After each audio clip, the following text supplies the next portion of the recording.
All right, everyone, we're going to go ahead and begin. We just want to thank you for joining us for this very important webinar focused on race lighting. And so Frank and I are going to do this webinar a little bit different than how we've done in the past. And we're going to do this as a bit more conversational than normal, really because we just think that this is an opportunity for us to share a little bit more about ourselves, but also about how this concept manifests in our own experiences as well. So I do want to say this: you may have colleagues trying to get into this session. This room is full. We do, however, have an overflow room on YouTube, which is just simply youtube.com/core learning. That's youtube.com/core learning. And if you know of anybody who is trying to get in, hoping to get in, and wants to be here, you can please feel free to share that. That's youtube.com/CORA learning. And so thank you all for being here. And we're going to go ahead and begin. So hello, everyone. Luke, you can advance the slide. Hello and welcome, colleagues. Thank you all again. I echo Luke's expression of gratitude that you all have joined us today to talk about race lighting. And race lighting is, simply stated, a concept that captures the racialized messages and acts that lead Black and Indigenous people of color to question their lived experiences, accomplishments, and ultimately their capabilities. And this occurs both in their personal lives and in professional lives. Next slide. Most of you are probably aware that Luke and I introduced this concept last month in a blog that was published by Diverse Issues in Higher Education. And we are very grateful for all of the support that we've received from Diverse throughout our careers, not just lately, but throughout our entire careers. And we appreciate having them as a co-sponsor on this webinar. And of course, we're also thankful for our other sponsor, the Center for Organizational Responsibility and Advancement, that are always involved in our webinars. Luke, I'm not seeing the slides advance. I don't know if there's something going on there. We're still stuck on slide 1. Is that better? Yeah, you could actually leave it there. That's perfect. Okay. We also have to recognize, we're also pleased to share, pardon me, that we have finalized a scholarly brief that will be disseminated sometime in the very, very foreseeable future. And so we're going to talk about some concepts that we present in the brief. We're going to talk about some discussion points that are presented, but we're sharing this with the hope and expectation that everyone will sort of use this webinar, use today's discussion as motivation and an opportunity to go and read the brief. It's very well done. We lay out the literature, very thorough literature review. We talk about implications for practice and all sorts of things. And so we're hoping everybody gets a chance, and that we will be sharing information with everyone who is registered for today's webinar on how you can access the brief as soon as it's available. I don't want to say exactly when it will be, but I will say that it's going to be very, very, very soon. Next slide. And this is you, Luke. You're muted. So everyone, so in terms of the concept of race lighting, we have to first go back to the concept of gaslighting. And so what is gaslighting? So it comes from the 1938 play by Patrick Hamilton, Gaslight, and it features two main characters in the play. One is Bella and the other is Jack, and Bella and Jack are married and they move into a new home in an affluent upscale neighborhood. And we see throughout the play that Bella begins to question and then further question her own sanity and whether or not she is seeing things and beginning to essentially lose her mind. And so, but we see that Jack intentionally engages in actions that to make Bella question her own thoughts, her memories, her feelings, her reflections, her ideas. And so, for example, there's a picture on the wall and Jack removes it and hides it and then accuses Bella of stealing it. He does the same thing with silverware and pensions and other types of objects, to the point where Jack then steals these things and then accuses Bella of stealing it herself, and then basically says when she like pushes back, well, you know how you imagine things.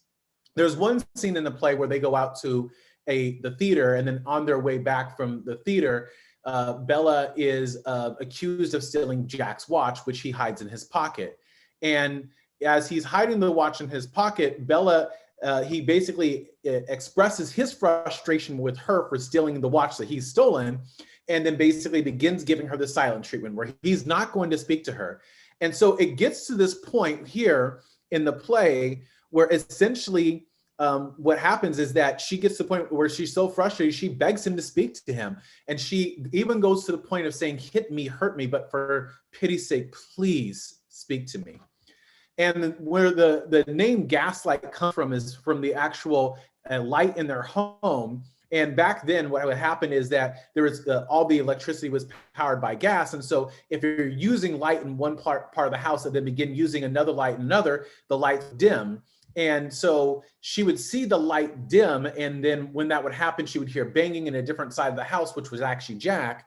But then he would come back and say, no, again, this is just an example of her imagining things. And so this whole notion of gaslight comes initially from this play, and it really looks at this relational context, really primarily between two people, oftentimes presented as between a man who's viewed as the perpetrator, and then a woman who is being victimized by him. And so the concept was written about by psychotherapists sparingly throughout the 70s and in the 60s, and then it had a resurgence in the 2000s after the book Gaslight was released by Robin Stern, who is a very reputable center director and psychologist.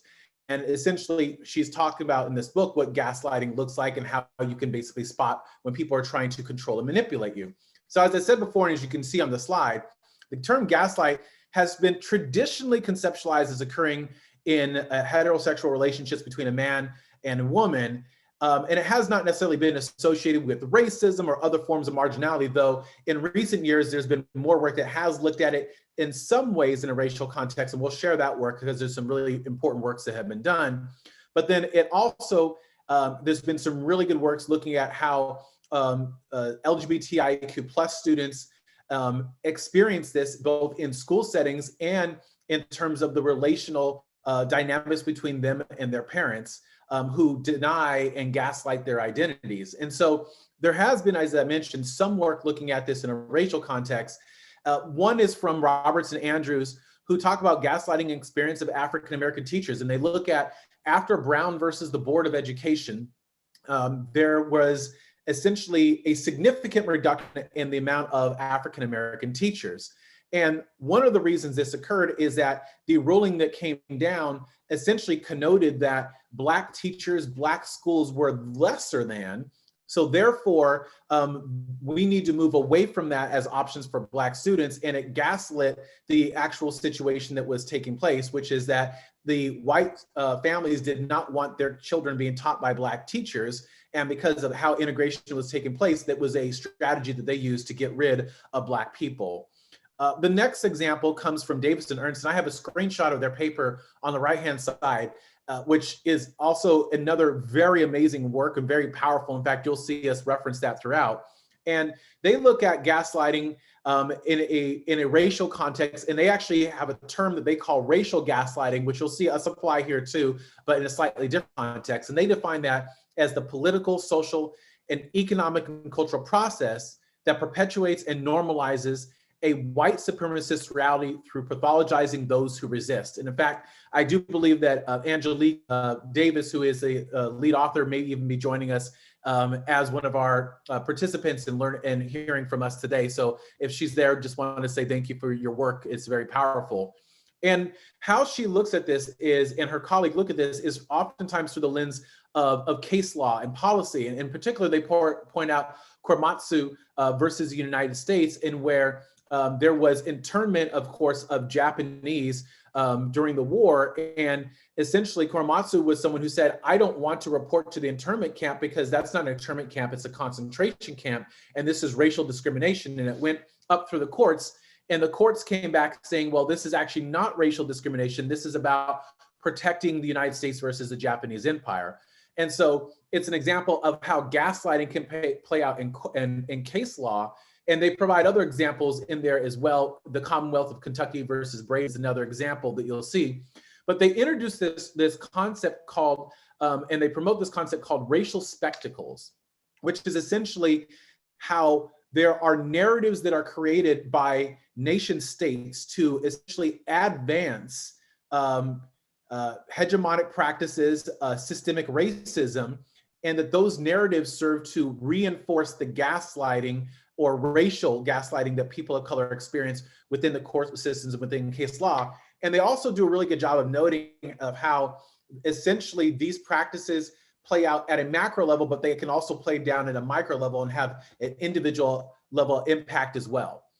Gaslighting has also been talked about in terms of looking at racial profiling against Canadians of African descent. There's a really cool paper by Tobias and Joseph, 2020, that looks at essentially, basically there was cases that were in Canada where police officers were profiling Afro-Canadians, and then basically they would fill out these little cards, and they would basically fill out cards with information about them. They were being stopped with no actual reason.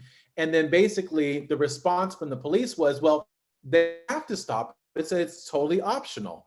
And also then they started talking about the difference between carding versus checks, and basically created this confusion around the fact that it was actually the same practice, saying, well, this practice over here is fine, this practice over here is better. And so really this is about definitions. And so they were gaslighting people who are experiencing this. And again, looking at this in really more of a case law and court system context.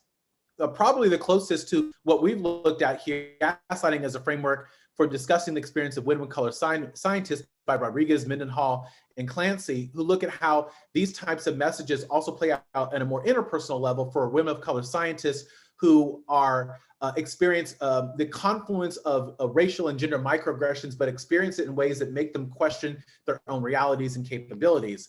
And informed by that perspective, we define racelighting as the process whereby people of color question their own thoughts and actions to systematically delivered racialized messages that make them second guess their own lived experiences and realities with racism. And so what we're thinking about in context is that microaggressions are the message we receive, whereas racelighting is where that by those microaggressions make us second guess our capabilities, our experiences, our feelings, our knowledge, decision-making, recollections, and even our basic humanity. And we know that there are three common primary microaggressions that BIPOC face: assumptions of criminality, where we're assumed to be dangerous, deviant, up to no good, being perceived as lesser than, and also being viewed academically or cognitively inferior. And so those messages compound one another and create a situation where people begin to question, is it me? Am I being too sensitive? Maybe they are right. Maybe I am causing problems. Maybe I'm not as smart as I thought I was. Maybe I'm not as capable as I thought I was. And that's what we think of as racelighting. And so is oftentimes focused again on a more bi-relational context, oftentimes between a man who's viewed as the perpetrator and a woman who has been victimized in terms of the actual literature base. Racelighting can certainly occur in that type of way, but it can also be more multi-relational, where you can have multiple people, even in an uncoordinated way, communicating these messages with a given department, a given social context, a given college, a given business. And so you can receive multiple messages in the same ways, but they're not necessarily coordinated because these perspectives of people are widespread. The messages can appear in that way. Now, one of the things that's important to understand is the persistence and veracity of the messages that are rendered are often conveyed by the in a way that makes them very believable and realistic and plausible. So that's what leads to people second guessing themselves.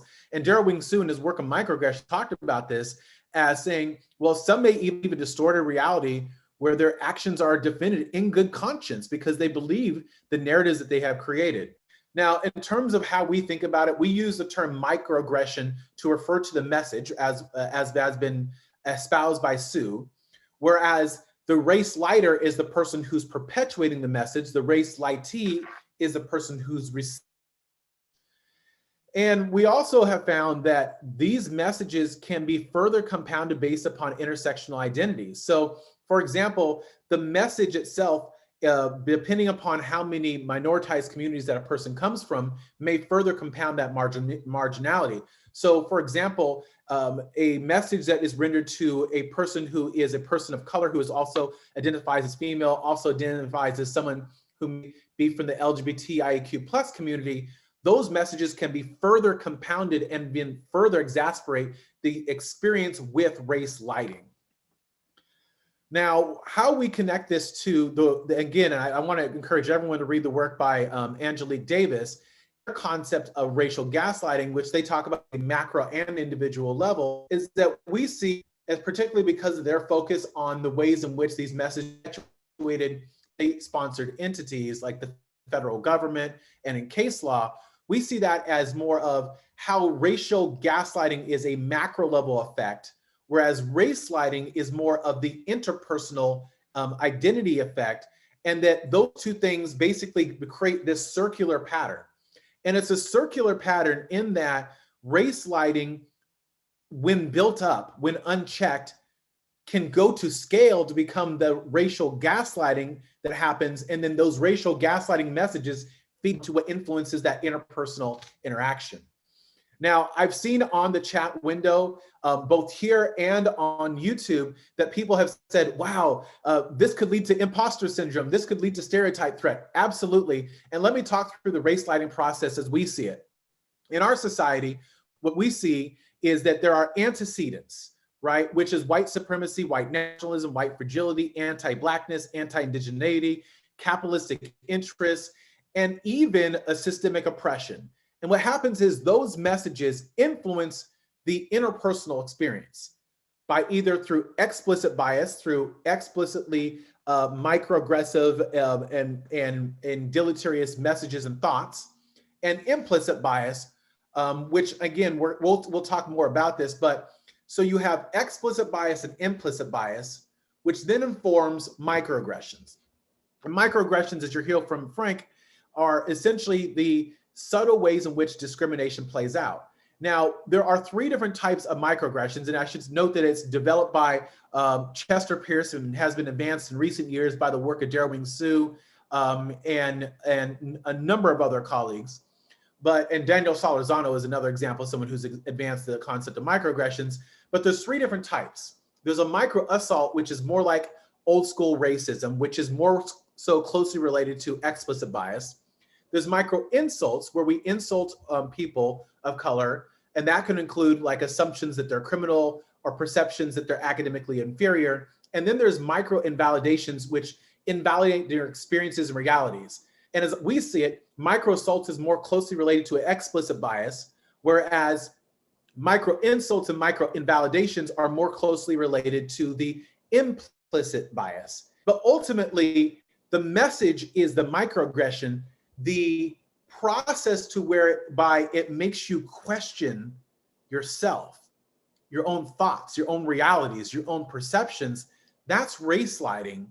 And then the other side of that is what is produced by that, which is, first of all, racial battle fatigue, where we feel the physiological and psychological impacts of racism. And Frank is going to talk about that more. I would encourage everyone to read anything you can by William A. Smith from the University of Utah, who explicates this considerably. It also relates to stereotype threat, where people are in settings where they're worried about reifying stereotypes to the extent where when they're worried about that, it actually leads to underperformance. And so you have to be environments that are actively challenging those stereotypes in order to push against stereotype threat. And it can also lead to imposter syndrome, whereas one begins to doubt themselves to the extent where they're worried people will see it as a fraud, that they're not qualified enough, that they're not good enough. And so there's some real concerns that come from this. but we see this as a singular interpersonal process. And there's, I'm sure, many other concepts that we could relate to here, but we see these as some of the core elements, that the implicit and explicit bias leads to the microaggressive messages, which makes us question ourselves in race lighting, that affects us in our bodies, our minds through racial battle fatigue, and our performance through stereotype threat, and our identities through imposter syndrome. And so I'm going to turn it over to Frank to talk a little bit about what are these biases that further help to the process that I just described. He's going to hone in on some of the concepts we think are particularly key here. Frank? Excellent. Thank you, Luke. Awesome job, as always. So as Luke shared, essentially race lighting is triggered by racial microaggressions that are rooted in implicit and explicit bias. And what we have here are three different definitions of implicit bias. I'm not going to read each of them, but I will highlight some cross-cutting themes that I think are important to recognize. First is that implicit bias is reflected in our unconscious thoughts and assumptions. And they're also derived from our past experiences. Second, even though we're not usually aware of our implicit biases, they do have some impact on our thoughts and our actions. And then finally, third, we're all susceptible to the effects of implicit bias. In many ways, the implicit bias is in some ways a byproduct of interacting in the social world. Next slide.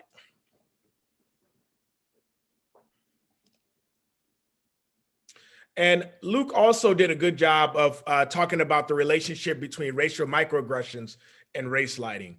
And as he shared, Chester Pierce is largely, is typically the scholar who's credited with giving us this concept of racial microaggressions. And of course, Dr. Daryl Winsue and Dr. Danny Solorzano have also been widely known contributors to this concept.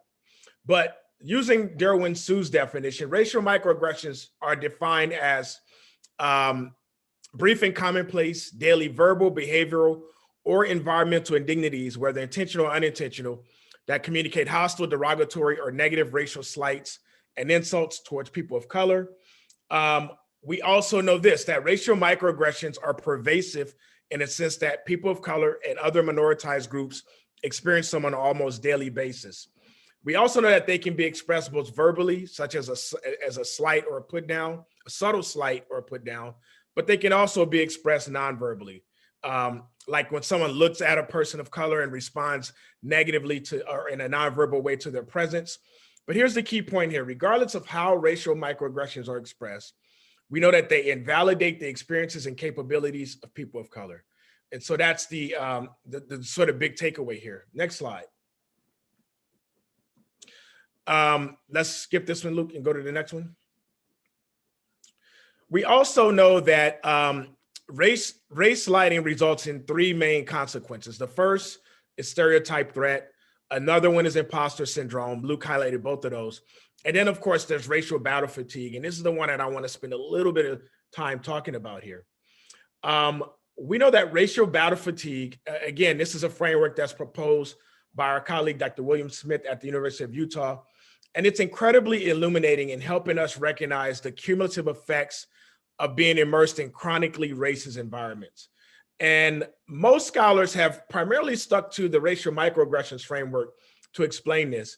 But what Smith's framework does is extend this discussion by arguing that racism is not just something that happens ever so often for Black and Indigenous people of color, but it's a phenomenon that affects nearly every aspect of our lived experiences, particularly those of us who work in education and who work in the academy. Another key point here is that Smith likens racial battle fatigue to a concept known as combat stress syndrome. I think you get, next slide, Luke, combat stress syndrome. And this is what occurs when soldiers who are immersed in high-risk environments where the threat of being attacked or killed is ever present. And so what Smith says is that people of color in the academy often experience a range of psychological and physiological symptoms that can be directly linked to their experiences with racism, or in other words, directly related to things like race lighting. And so some of those symptoms are constant anxiety and worry, and sleep deprivation, a loss of confidence, hypervigilance, tension headaches, and extreme fatigue, to name a few. Another key point here, next slide, Luke, is that unfortunately, these symptoms are often misdiagnosed and erroneously attributed to factors other than racialized stress. And so we share these concepts just to introduce some of the processes and some of the ways in which race lighting, what sort of triggers it and what are the consequences of it. And again, racial battle fatigue is one of three main consequences that we've identified that emanate from race lighting. Now, as we shared earlier, we are in the process of finalizing a scholarly brief on race lighting. And in the scholarly brief, we're going to present four composite narratives. And these composite narratives are based on factual events, but they really comprise a collection of experiences that we have seen that have come across in our work with students, that have come across in qualitative work that we've done with campuses that we've worked with. And what I want to do is just sort of briefly introduce and let you know what these narratives are going to be. So in the first narrative we present, and Luke, I think you can go to the next slide here. But in the first narrative, we present the story of Tani. And Tani is a Mexican-American woman who has been very successful in working in the advertising industry and who was ultimately passed over for a promotion to a senior level position that she had earned and many thought that she deserved. And it turns out that the person who ultimately was appointed in this position was actually one of Tani's team members, someone that she had hired, someone that she had trained, someone that she had mentored, and who had been working under her for a long time. And that person was ultimately promoted above her and was, given the position that everyone thought Tani should have gotten. The second narrative is from a person named Terry, who we describe as Terry. And Terry is an African-American woman who works in college athletics. Terry interviewed for an athletics director position, and despite being the most credentialed and the most competitive candidate and the university's choice candidate, I should say, she ultimately did not get the position. And the reason why she didn't get this position is because the search firm that was leading the search did not want her to have it. And instead, the position was given to one of her white male colleagues who was the, quote, next in line, according to the search firm. She was also told by the search firm that if she wants to be placed in an athletics director's position, she's going to need to spend the next few years getting to know them so they could vet her and decide, if she'll be worthy and a good person to place in a position. Now, the last two narratives I'm going to, take a little bit more time to explain. So our third one is from Naomi. And Naomi is an Indigenous assistant professor who's in her third year at a research university and who experiences chronic mistreatment and racial microaggressions. For example, in her first faculty meeting at the university, she was introduced by a colleague as the department's quote unquote affirmative action hire. She was also scolded by the department chair after students complained about her, including a land acknowledgement in her syllabi and reciting it out loud at the beginning of class. She was also slammed by students in her course evaluations for her use of the land acknowledgement. On Halloween, some students in her apartment complex decided to throw a Native American theme party that entailed students dressing up in racist costumes and face paint. And when Naomi tried to have a conversation with the students about the party, they became confrontational, they yelled profanities at her, and ultimately slammed the door in her face. When Naomi decided to pursue this matter through the student conduct process, she was told that nothing could be done because the incident occurred off campus and the students did not violate any student codes of conduct. And as a result of this incident and the university's response to it, Naomi made the decision to leave the institution and actually to leave academia altogether. And here's what she had, in sort of, talking with a mentor about this decision. Here's what she had to say. She just felt that an academic career was not what was best for her safety and well-being. And she said, quote, "I haven't gotten a good night's sleep in almost 3 years. Every time I head to campus, I feel anxiety. My heart starts racing and I sweat profusely. Sometimes I stay in my office for hours with my door closed so I won't have to interact with anyone. I went to see a therapist And all they did was refer me to a psychiatrist to get some medication. This job is literally going to kill me. I have to get out before it does. And so, of course, Naomi's narrative really highlights racial battle fatigue and how it's connected to racial microaggressions and race lighting. Our last narrative comes from the Williams family. And the Williams family, it's a family that has 4 people. So mom and dad are John and Tracy, and they have 2 children, a son who's in 6th grade named Blaine, and a daughter who's in 4th grade named Maya. And the kids attend one of the best public schools in their city. It's one of those schools that everyone is really, it's in a fairly affluent neighborhood. Everyone wants their kid to go to this school. And in fact, the Williams family, when they decided, right shortly after they got married and decided that they wanted to have kids, they actually purchased a home in the neighborhood that this school serves so that their kids could go to this school. However, as is often the case at schools like this, the Williams family is one of only 20 Black families that attend this school. And it's been relatively smooth sailing for Maya, right? The 4th grade girl. She's smart, she's obedient, and the teachers love her. But for Blaine, the 6th grade boy, he's experienced a lot. He's had a very difficult and challenging time. He's a busy kid. He's pretty active. So the teachers really don't like Blaine. He's constantly being referred to the principal's office for minor infractions, like not following directions and socializing too much during class. And the Williams family have actually thought about pulling him out of the school, but they never went so far to do that because they didn't want to compromise his academic potential. It's a very good school. It's very, very difficult to get into. There have also been times when they've been frustrated with Blaine because he's always getting in trouble. And even when Blaine tells his parents that he didn't do anything, there have been times when they didn't believe him. The climax of this case that you'll see when you actually read it is when Blaine is punched in the eye by another student and was blamed by the principal for provoking the incident. He told Blaine's father that the kid who struck Blaine was a, quote, nice kid who never gets into trouble. He further added that because Blaine has a history of misbehavior, he found it hard to believe that Blaine didn't do something that actually provoked this kid into punching him. Of course, Blaine's father was immediately triggered by this.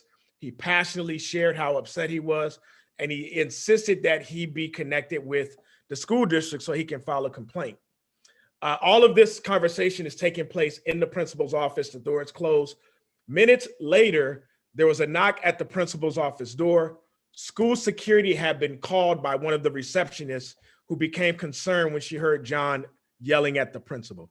And so again, these are 4 narratives. We spell them out in greater detail in the scholarly brief, so you'll have a chance to really read them and get some more details and get a better understanding of the context.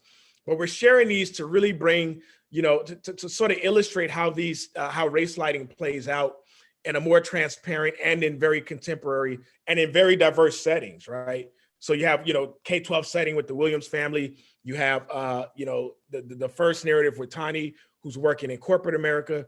And then, of course, you have Terry and Naomi, who are both working in higher education. And so with that, I'm going to turn it back over to Luke. And I think we're going to now transition to a little bit of Q&A, Luke. Is that our plan? Yes, but I wanted to make one more additional piece here. So the reason you see the slides up is because Frank was talking to the different scenarios of how people experience race lighting, but you can see that as he was talking through them, there's different amplification factors that are embedded within those cases. So a race lighting experience can be amplified. Well, first of all, backing up from the amplification, it all happens within a historical context. If we think about, we can't talk about race lighting thinking about the effects and generational effects of Africans being enslaved in this country, segregation, miscegenation laws, the criminal industrial complex, historically and contemporarily. We can also think about the same thing when we're talking about our Native American community in terms of genocide was committed against the Native peoples, relocation efforts to basically remove them from their own land, the boarding school era. And so we have to think about all that is historical context affects these amplification factors. Amplification factors can be macroaggressions. So the more that you hear a message at the macro level that says that people are unintelligent when they're people of color, and then you experience it at the individual level, it makes that message seem more realistic. The more we know about issues around the prison industrial complex and the over representation of people of color in our prison system, the more that when we experience this at interpersonal level, it makes you think, well, maybe there is something about me, right? So there's things that are occurring at the macro level that intensify that experience. But at the interpersonal level, it can be an accumulation of messages. Hearing a message one time that tells you that you're unintelligent is one thing. Hearing it throughout your life or in a given social condition or social context repeatedly, or things that infer the same thing repeatedly, that accumulation of messages intensifies it. The authority of the person who's writing the message. A student who's in a class with a well-known faculty member who is viewed as brilliant in their field and microaggresses them and continues to do so, that message becomes more credible. And therefore the race lighting experience becomes one where they truly question those and their own ability. So this list is not exhaustive, but it certainly is demonstrated of what we see. And so as we transition to a different part, I want to begin by asking Frank, and we want to do this a little bit, taking it home here, by really just using this as an opportunity to talk about our own experiences. And so Frank, I'd like to ask you a question, kind of kick off this next part of the session. And can you give me an example of how this has manifested in your own interpersonal interactions? Just one example? Yeah, I'll start with one. I'll actually start with one. And Luke, this is actually one that you know fairly well, but you and I had a colleague at one point, won't say where and who it was, but this particular colleague decided to approach me, not physically, but approach me verbally in a meeting that we were having. And, you know, tried to challenge me on some stuff. And when I said, I don't want to have this conversation, I don't want to do this, I don't want to talk about this, I'm really not comfortable, right, interacting with you on any of this, the colleague became upset, the colleague became emotional, the colleague started crying, et cetera, right? Yeah, I remember. I believe it was the next day or shortly thereafter, both you and I get called into the dean's office, right? We got called to the principal's office. The two black guys on campus, they get called to the dean's office. The colleague is there. Another colleague who witnessed this interaction was there. And to make a long story short, she accused me of, exact words, assaulting her. She said that I assaulted her, right? And I think everyone, the dean included, had a look of puzzlement, like, he assaulted you? She said, yes, he assaulted me. Now, fortunately, this whole interaction took place in a meeting, so there were at least 10 other people present. Obviously, first of all, I would never put my hands on anyone, right? But the exact words were, I was being accused of assaulting someone, assaulting a woman, particularly. And so that was, and what was frustrating about that is I didn't even initiate this interaction. I didn't initiate this conversation. I didn't want to have it. I didn't want to have anything to do with this colleague, because there are some things that happened that gave me some pause and gave me that told me I needed to keep my distance from this person. And because I was keeping my distance and because I wasn't engaging in the way that she wanted me to, that's what prompted this interaction. And when I still refused to engage, that's what prompted the accusation that I assaulted her. And so that's the first one that comes to mind. A classic example of race lighting. Yeah. So Frank. Yeah. So that's the microaggression, right? But the race lighting is how that then made you question yourself. Can you talk a little bit about how it made you then question the actions that you had? Yeah, first of all, it didn't so much make me question my, who I was as a person, but I definitely felt vulnerable. I definitely experienced some racial battle fatigue. I definitely felt like, man, I don't want to be in the same space. I'm worried that maybe she had shared with someone else the same story, and that people were thinking that I was this aggressive, Black guy who goes around assaulting his colleagues. I mean, so it was the concern and the anxiety that had such a debilitating effect on me emotionally. But here's the key point. It affected me emotionally, that it started to impact me sort of cognitively, and it started to have some impact on my work and my productivity.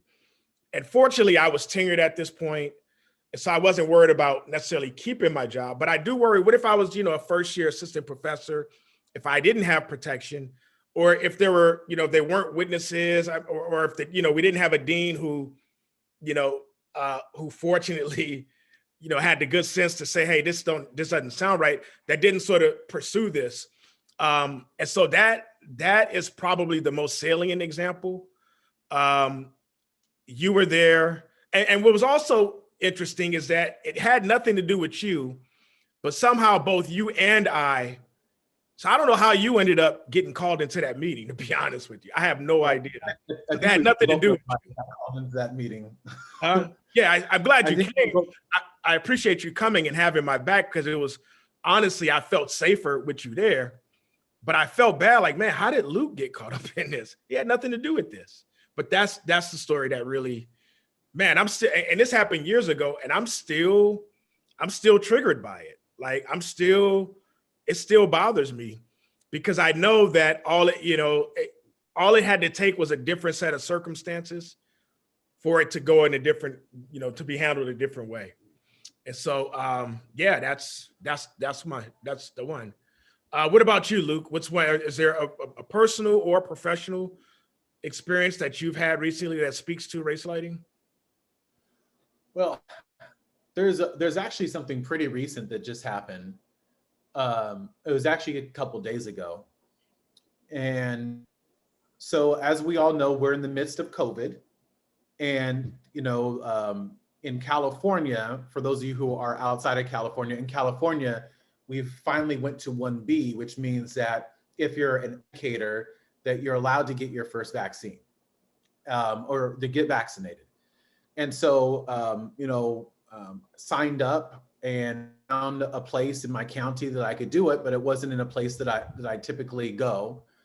And I was just excited to be able to go and to do it. And, in an area that's in San Diego, that's a little bit more white, a little bit more affluent. But, it's life or death. I want to make sure that I have the opportunity to do it. So I go to the clinic, and there's a person, a white woman, who meets me outside. Very nice, very caring. Hey, welcome here. Glad that I can tell this is your first one. She's like, and I was like, why is that? She said, oh, well, when we see younger folks, we know that means that we're heading into 1B, right? So she was being super nice. At the table, very nice lady at the table. Basically, she asked for my campus ID card. I had her my ID card. She looks at it. She fills out paperwork. She takes the paperwork with the ID card, hands it back to me just like that. I take it in my hand, and then I go to the next line. Go to the next line where there's a lady who says, okay, now go to the next table so that they can queue you up to go get vaccinated. So all these different stations. So I get to that station, and I hand her the paperwork that was handed to me just like this. And she starts to review it, and she says, oh, they forgot to write your name at the top. Well, just make sure you do so sometime before you get out of here. No big deal. I bet you're really excited to get this done today, right? Small talk. She was very nice, very caring. And then out of nowhere, her colleague, who was sitting 6 feet away, comes over and then says to me and to her, make sure you fill that out on top. Make sure you fill that on top. They're taking things like this and then they're selling them. They're taking the ID cards and they're selling the vaccine to other people. That's what they're doing. And I was like, whoa, because it was like totally out of context. It was like she was talking about me, and I could feel it was the harshness in which she did it. And I could tell, like, and just so you know, I was the only person of color in that whole room, right? So I felt very vulnerable. And I was worried, like, if I say something back, right, what are they going to call the cops on me, right? But I wanted to say something, but I didn't feel like I was in a position where I could. And the lady who was helping me looks back at her, and I could tell she was even uncomfortable with it, where she started smiling through her teeth and was like, I'm sure he's just here to get his vaccine like everybody else, right? And it was like messing with my mind, right? And so then I'm like, this is obviously, it's rolling through my mind. I'm thinking we're preparing for this webinar where we're talking about these very issues, and it was bothering me. And so then I walk over to the next station where they send me to where I'm supposed to get vaccinated. I go down, very nice, a person who does the vaccination, very nice, very supportive, and then tells me, okay, you got to go sit outside. I'm like, okay. So I go to sit outside in those two different places. There's one right in front of me where there's fewer people. And then there's another over to the side where there's a whole bunch of people sitting in a given area. And so I'm like, of course, I want to go sit where there's fewer people. So I start to head to that place where there's other people sitting down, and there's a white male there. And he's like, no, you can't do that there. You can't do that. You have to go over there, sir, over there, over on that side. And it was like another like vicious, like it was unnecessary. And then so I'm like the Lord is testing me today. Like what is the challenge I'm supposed to be overcoming today, right? So I mean, this is really like on my mind. So I walk over to the area where he tells me to sit, and I'm like, whatever. I just want to get out. So I'm sitting down. I'm on the phone trying to do work, trying to do my stuff at school. You know, I'm a professor. I'm an administrator, just trying to do my job. And then my wife pulls up and like, it's time to leave. And I see people leaving through all these different places. Some people are going this way. Some people are going that way. It just is, you got to do your 15 minutes, but you can go over to this one place if you want to get your sticker. And I'm like, well, my wife is over there. People are going that way. So I start going that way. And then as I'm walking, the lady there is like, again, another vicious, like, no, you have to go that way, sir. That's where the area is that you have to go. I'm thinking to myself, what about all these other people who are walking through, and I'm the person that you pick out? And so it like the second two weren't as vicious as the first one, where she came over and suggested I was there to basically steal and sell. But it was like, it was overwhelming. And then so honestly, this is what it was playing with my mind. I was thinking to myself, well, was I not following directions? Right. Well, maybe I'm like blowing this out of proportion because I'm preparing for this whole webinar on this topic. You know, maybe it's me, or maybe I wasn't, and it was messing with my mind. And I started like to doubt myself, like, was I remembering this correctly? Because that's what I thought just happened. And was I was second guessing. You go back and start reading the directions, like, okay, did I miss a step? Or maybe maybe it is me. Let me ask you this, Luke. So you just mentioned that was three micro within, yeah, that was the question, was what was the time frame between the first one and the last one? It was like 10 minutes. Well, it was because the last one I had to wait for the time frame, so maybe 20 minutes total. But the first one was the one that really set me off because it was just so out of place. And I'm like, you know, we need people of color to go and get the vaccine, right? And I'm out there, I'm telling people, go get vaccinated, you know, make sure you do. And I'm like, this is the experience that I have. Yeah, right. You know, and I want people to go, you know, this should, and then I feel, and I honestly, here's how it's still messing with my mind.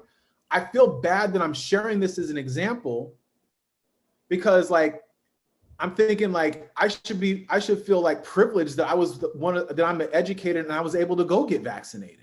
Like, and it's actually like, even as I'm talking about it, I still feel bad that I'm even sharing it, which is another example of how this stuff just messes with your mind. Yeah. And then you mentioned three microaggressive interactions in a 20-minute time frame. And so Yeah. what I would say is that think about a normal day or a typical week. Yeah. How many of those micro interactions do you have? And how many of them, you know, are race lit, right? Because not all microaggressions are race lit, but, you know, many are. And then those three consequences we talked about: racial battle fatigue, imposter syndrome, stereotype threat. And how does it impact your performance, your productivity, your mental health, the energy and the vibe that you bring back home to your family, how you interact with your kids? I mean, it all, it's the cumulative effects of this that can be really, really damaging and really debilitating. Let me ask you this, Luke, a quick follow-up question. Can you speak to, just briefly, how people of color can also race light situations that impact people of color? Yeah, I mean, it's a good, because we can internalize the same messages that are sent to us, right? And if you grow up in an environment where you're taught to either hate yourself, or the messages are so pervasive, it's easy to believe them. And maybe you don't even totally believe them, but even just a little bit, just tacitly, like, you hear jokes throughout your life, like, oh, well, school really isn't for us. School really isn't for us, because people have been told that so much that they make a joke about it. And then we can almost reinforce some of the same messages because they've been put into our minds. And then that further messes with our minds about, is it me? Am I being too sensitive? And so I think that's a very good point. I know we're getting short on time, but Frank, I was wondering if there's another example that you might want to share, because I know that we were talking earlier today and there was something else that you shared that I thought was particularly powerful. Yeah, I know what you're talking about. So maybe my first or second year as a professor, I went to a conference to present a paper, and the paper was on like masculinity or something like that. And it was me and another Black colleague who were presenting this paper. And the discussant was a white guy. And there was another paper, at least one, maybe two others, but there was one other particularly paper that was also presented in the same session that was being presented by two white colleagues. And it was also on the same exact topic. And so long story short, my colleague and I, we present our paper, present our research. I'm proud of it, right? This is like my first big conference. This is my research that was, sort of setting the foundation of my career as a scholar, right? Yeah. It's based off my dissertation. I had won 3 awards for my dissertation. I had gotten a lot of, validation and positive feedback. I had, as a researcher. And this guy proceeded to trash my paper. And it wasn't just, and it wasn't just critical feedback. I have no problem with critical feedback. But it was presented, this is the worst research. I don't know how it's being presented. This sucks. Like, never present this again. But this other paper that's on the same topic that's presented by these two white colleagues, that's amazing research. Matter of fact, I'm going to recommend that you submit it to this journal that I'm on the editorial board, because that is some of the best research I've ever seen. But this other research on masculinity, it is horrible. It's terrible, right? I mean, and I'm sitting there, right? I'm new. If that happened today, obviously, I would have the capacity to respond. But I'm a new professor. I'm new to the whole conference scene. I feel completely powerless. I feel embarrassed. I'm humiliated. There's at least 20 or other 30 people in the audience that's witnessing this. And it was horrible. And it seriously, I think for a long time, it really had me question, like, maybe I shouldn't be doing it. Maybe I need to be doing something else. Maybe, all them awards I won, maybe people just, had sympathy for me. Maybe it was because I'm Black, Clearly I suck at research, right? I mean, that was the vibe. And, and I don't know what ultimately got me to shake that. I think sometimes as people of color, one thing that we've learned to be is resilient.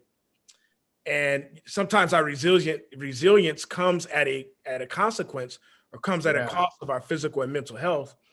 But that is one where this happened, probably 13 years ago, and I still remember it to this day.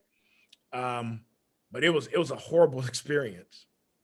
But can you imagine then having that happen, and then all the messages that we get about our people up until that point that makes that message seem more realistic, and then all the messages that come out afterwards where it seems like, well, maybe there's something to it, and we start to second guess ourselves.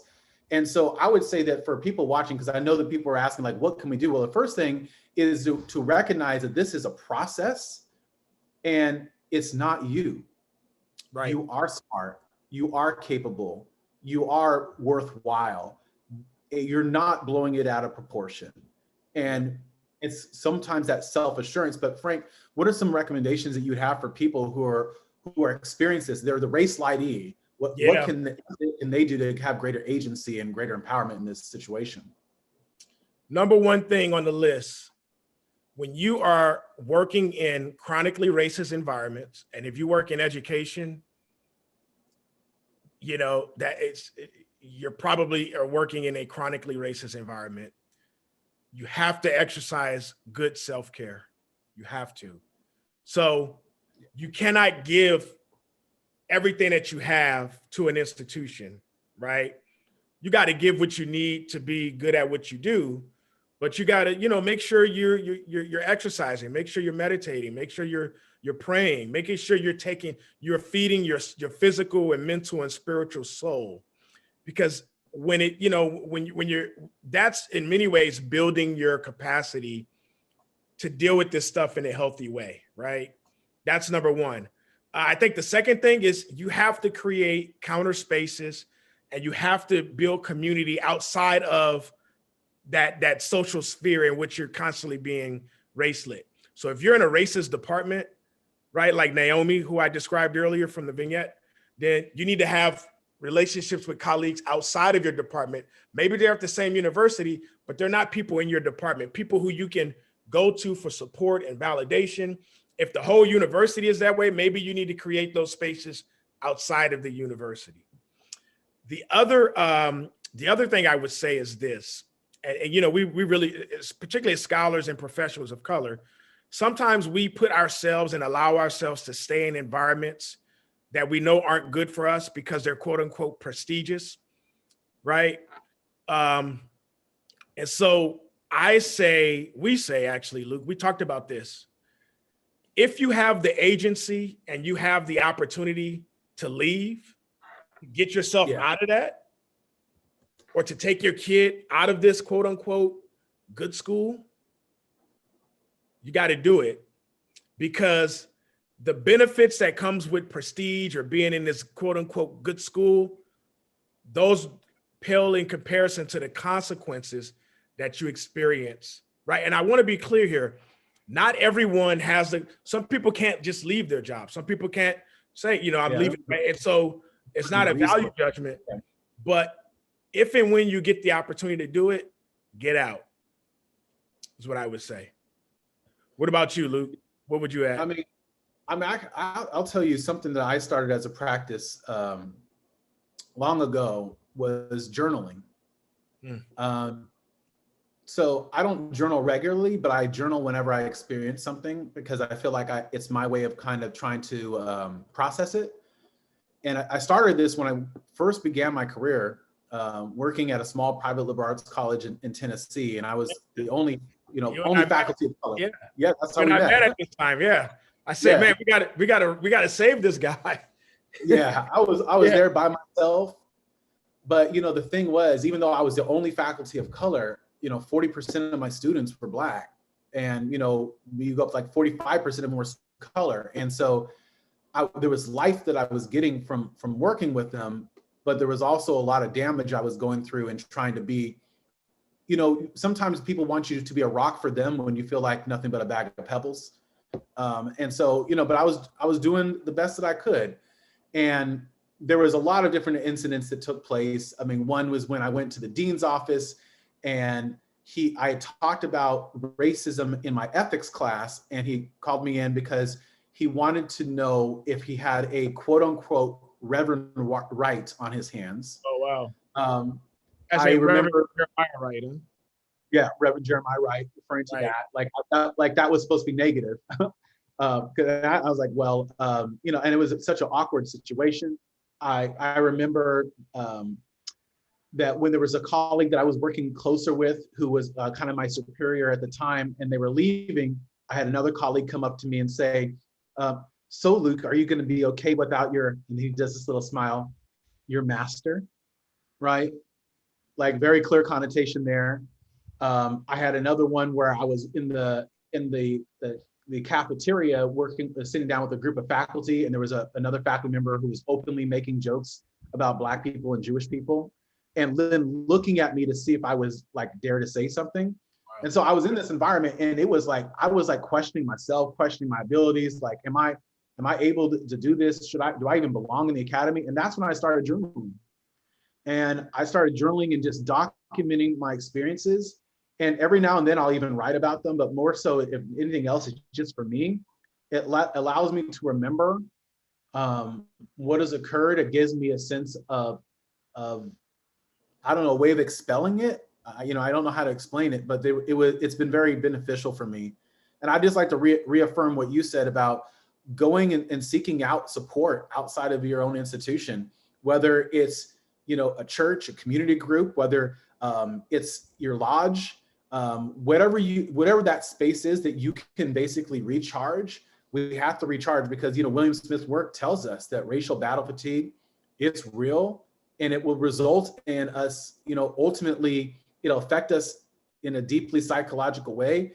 It'll affect us physiologically. And unfortunately, we know what those two things can lead to, which is ultimately an untimely demise for some people. So, you have to take it serious. And so I hope that those who are here, we're wrapping up this conversation.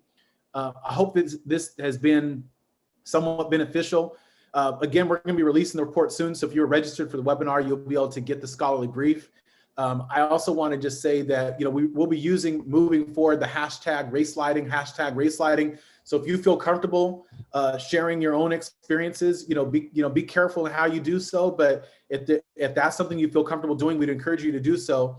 And the last thing I would say is that there's been a lot of people who've helped us think through this concept and have provided really good feedback to us.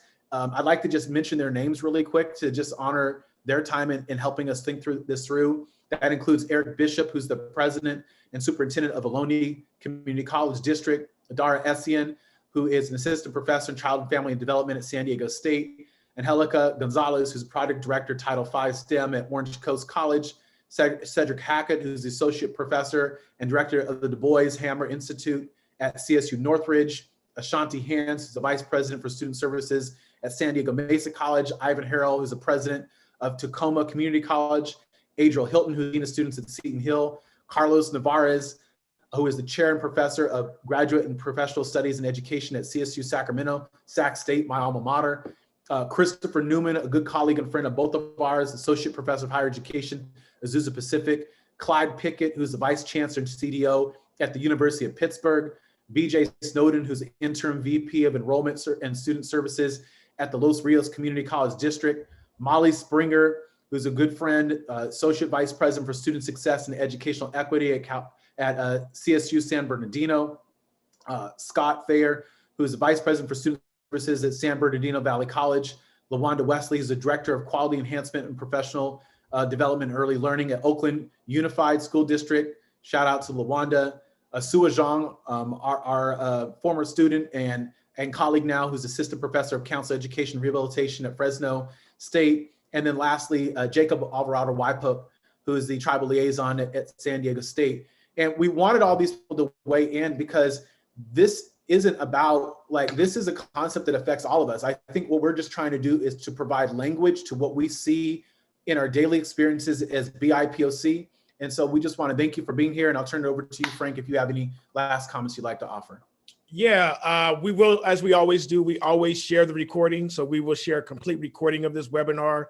We'll send it out to everybody who's registered. Be on the lookout for the scholarly brief. I will say it's done, it's written.